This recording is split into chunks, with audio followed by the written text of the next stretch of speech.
Reina, I'm so happy you're here. You and I have a lot in common with the types of clients we see, right? Like we're often seeing clients early on in their journey. Maybe they're not even like they haven't taken a step in the direction of starting something, starting a private practice or a product. What do you find is like that kind of first point where you often see people? For me, it's people that are either were furloughed or, the pandemic hit and they're like, I want to do something online now. Or a lot of them are, I am like 50, 60 years old and I have 30 years in the profession. And now I really need to be doing something else because I'm not being hired at what my value is. And so I need to be set off on my own. That's really the big one that kind of surprised me, but I love it. I'm like, yeah, you've given to the profession. Now it's time to take on, a journey of your own. Right. Oh, that's really cool. I've had a couple of people I've worked with too in that phase. And sometimes it's even sort of that preparation to exit their clinical field and do kind of their fun easing into retirement job or as OTs, right? We recognize the value of occupation and they kind of go, what do I want to do in this next phase of life? And what might that look like? And how do I fill my bucket?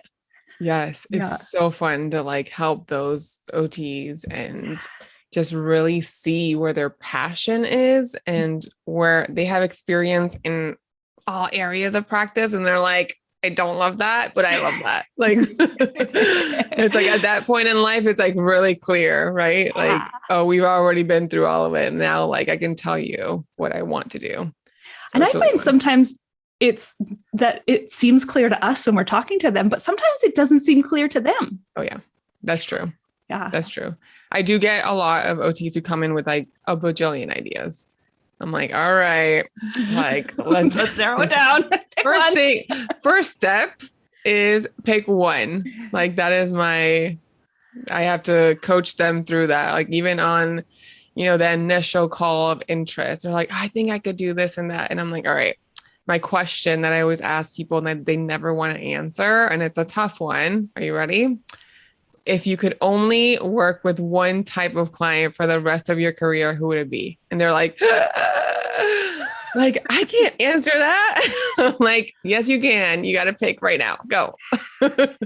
And that's so hard because when you're starting out, you think, okay, well, logically, I should start broad because I'm like, if I go too specific, I'll never find, clients. And I can do so many things. I've been an OT for how long, or I've been trained in all age groups and all types of limitations and environments and all of this stuff. And so they want to kind of start open and see what's out there, see what comes to them. But why don't we do that? In marketing, in the business world, if you're trying to talk to everyone, you're talking to no one.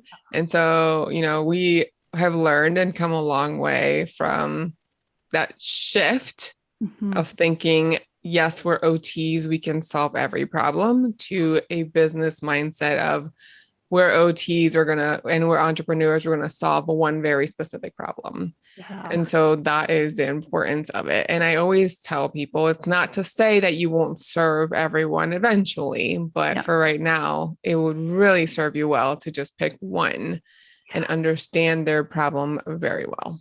Yeah, that's a hard thing to do. It was quite a journey for me to do that. Yeah, me too. Yeah. I started out as like the telehealth OT and I was like, I'm all pediatrics. I'm going to serve like every kiddo in the whole state of Florida. Yeah. And it was like crickets. Like I was clearly reaching no one with my messaging. So what was your journey to niche down to where you are and land where you are? So then I always knew I loved autism, but I also knew that I had very good fieldwork placements in pediatrics and good experience. And so I knew I could work with a bunch of diagnoses. So I was like, yeah, I can do all peds. But my passion was always with autism. So when I learned from the business perspective that I needed to niche down, I was like, well, that's easy for me. I'll just go autism. Yeah. And then I went down even further into the homeschooling community, because I wanted to homeschool. Well, now I'm homeschooling my children. Yeah. And so, it was easy for me to say, hey, this is what I'm doing. So this is who I'm going to serve as well. Right. So yeah, that was it was easier for me to just go with my passion and go with my experience. And that's So those are the clients you could work with for the rest of your career. Exactly. The homeschool with autism. Without them. Mm-hmm. Autism. Yeah. Oh, that's really cool. And you also do business coaching. So what was your niching down journey there? Ooh, so from my practice, OTs were trying to figure out like, how do you even do OT via telehealth? Yeah. And I was like, all right, so let's educate OTs on that. And then of course the pandemic happened and everyone needed to know. Perfect so storm. I was like, all right, like here we go, like full throttle into educating OTs on telehealth. While homeschooling your children. While homeschooling. Yeah. So like if anyone knew about like telehealth and homeschooling, like I was your girl. Got you. And then after things kind of sort of settled down a little bit, like a lot of OT entrepreneurs started to come out and they're like, hey, I got furloughed. Like, what do I do now? If I want to start my private practice, now is a better time than any. So I was like, all right, well, I will go into helping occupational therapists start their own telehealth private practices like I had done. Plus the OTs that needed to know about telehealth wanted intervention ideas. And I just wasn't about that because that's not the OT that I am or that I was educated to be. I was educated to just like go with the flow and be flexible and not really plan sessions.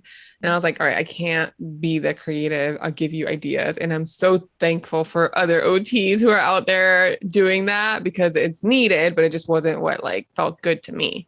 And you would have done it great. If it's not the way you work, it would have been like, okay, this is what they need. But that's like, if you can't do it well, there are other resources. Exactly. And I'm so happy to point those people in the direction of like other experts in this area.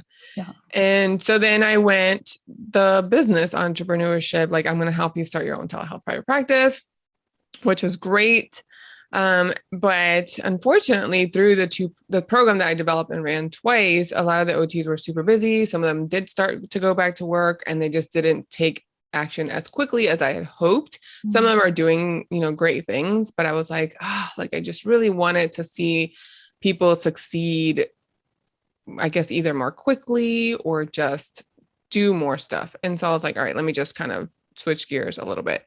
Right. So I developed a kind of a smaller, different type of more intimate program. And one OT just like did everything and did so good. And I was like, great.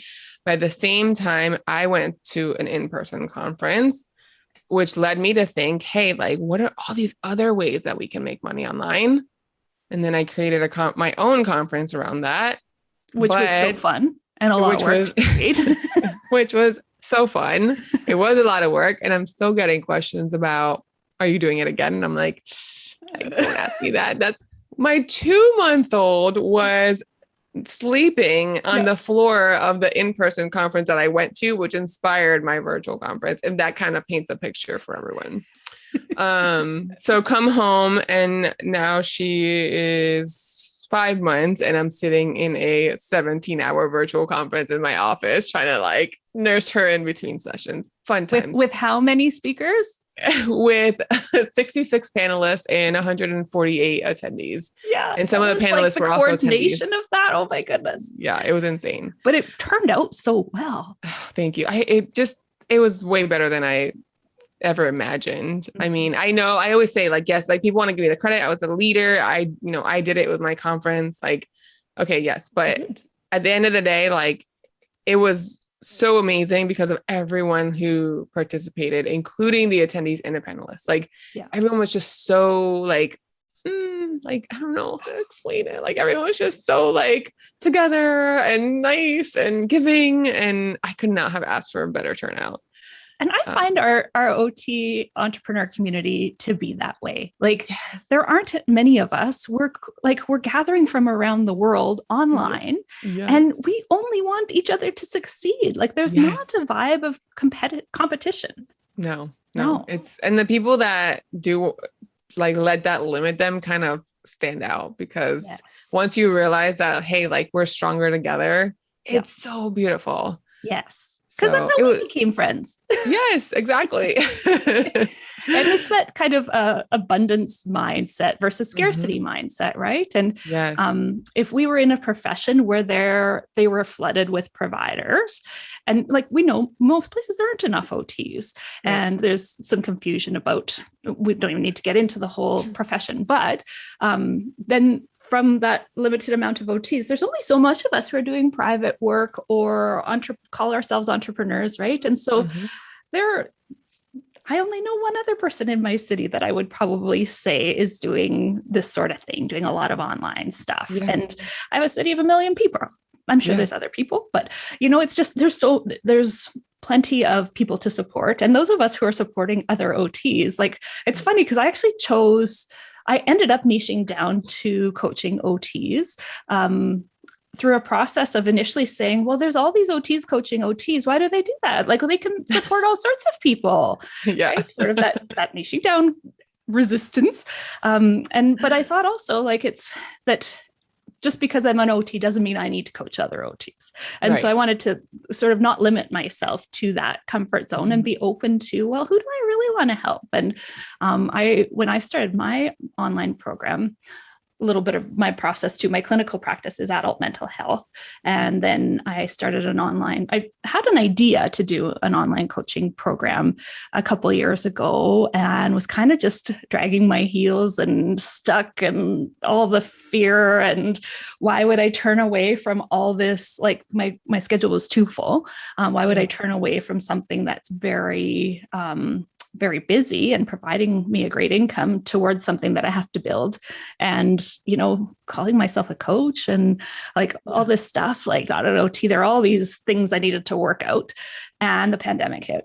And so it was time. Like, it just was time. The online world was ripe. OTs were connecting. Yeah. But I still was like, okay, I'm going to build this program for my favorite clients to work with. The people I could work with forever are super smart, big, deep thinkers, big feelers, and they get stuck because of that. Oh, P.S. That was where I had been for the 6 months prior. Yeah. It's so interesting to see. People always gravitate towards like, well, what did I overcome? Okay, let me help you overcome what I overcame. And often it's like 5 minutes ago. Yeah. You only have to be a couple steps ahead of the people that you're trying to help. In fact, if you're too far removed from that stage, you don't really, you don't get it. Kind of lost sense of what that's all about, right? Yeah, exactly. And then through a process, it ended up that it was mostly OTs who were interested in what I was doing. So there it was. I niched down in May in the middle of another conference in the OT Entrepreneur Summit. And I was like, okay, I guess I landed here where I didn't intend to land, but they were the most engaged and excited, and we spoke the same language. Yes. I love it, because now I stopped to think like, all right, I can teach. So now I'm focusing on helping OTs create their own online course as one of the many online revenue streams that we talked about at the conference. And what's that product called? What do you call that? Business to Boss. Okay. Yeah. So now we'll put a website link in the description. We'll put a link in the description to your program. So now I'm helping OTs do that, but I've seen other people do that for everyone and anyone. And so I'm like, oh, well, could I branch out? Could I, am I limiting myself? These are all things that people think about, that we think about as entrepreneurs when we first getting started. Like, oh, am I limiting myself by only like saying I'm working with OTs? But again, the perfect example happened today. Like, I had a call with this gentleman and I asked him about his experience, and nowhere in his talk did he mention that he's an OT. And I'm like, all right, well, how do I feel about this?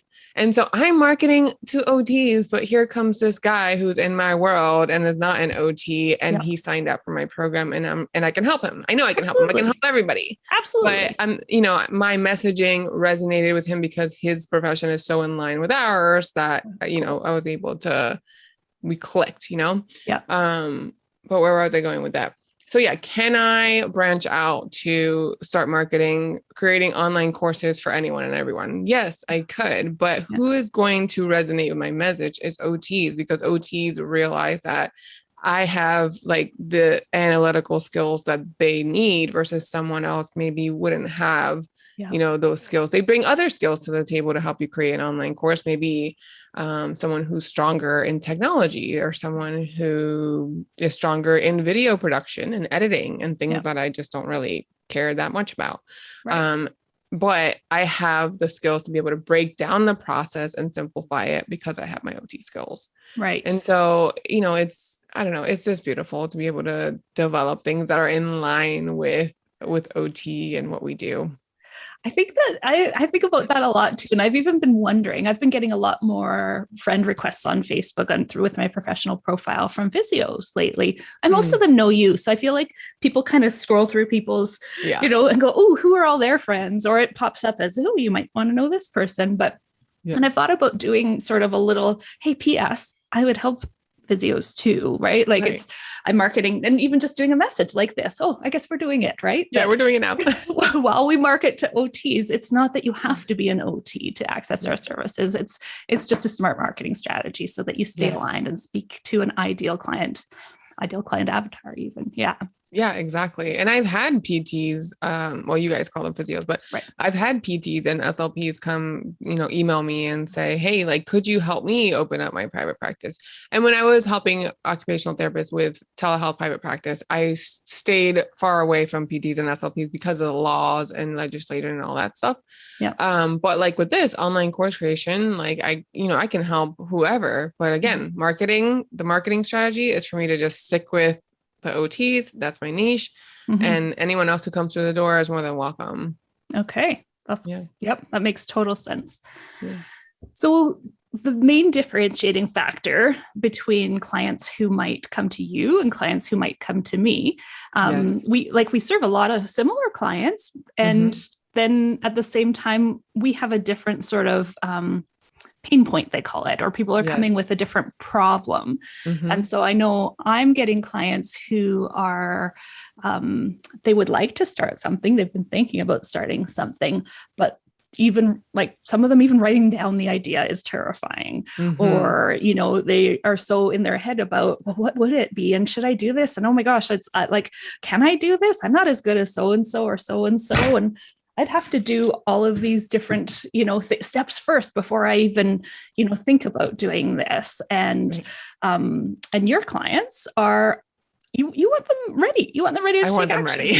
I want them like almost, I mean, I do help with some of that along the way, but like, I really almost want them to be able to move past it, or like recognize it and just like keep moving and take action. Right. And so I really sit down with everyone that comes to my, wants to come through my program, and sit down with them beforehand and say, like, these are the requirements. You have to have an hour of your day. So if like your schedule is a mess because you're all over the place and you can't organize in your planner and you can't figure it out, like go figure it out, go get help, then come back. Yeah. I want an hour of your day, 5 days a week, or a 5-hour block on the weekend, or however you want to work it out. And you have to be willing and able to take action. And so I check in on people and I make sure they're actually doing the thing.